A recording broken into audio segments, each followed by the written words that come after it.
Madam delivery అయిన తర్వాత hair fall చాలా ఎక్కువ అవుతుంది, ఏం చేయాలి?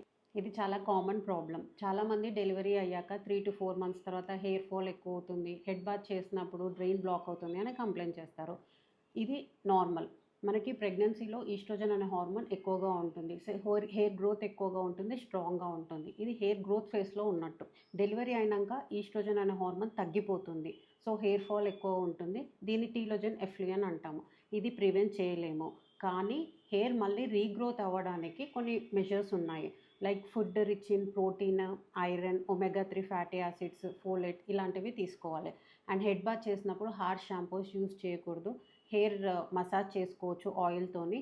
హెయిర్ స్ట్రైటనింగ్, హెయిర్ వార్మింగ్ ఇలాంటివి కొంచెం ప్రివెంట్ చేయాలి. ఇది 6-12 మంత్స్ లోపు కరెక్ట్ అవుతుంది. ఒకవేళ డెలివరీ అయినాక కూడా 1 ఇయర్ తర్వాత ఈ ప్రాబ్లం కంటిన్యూ అవుతే అప్పుడు మీరు వరీ అవ్వాలి.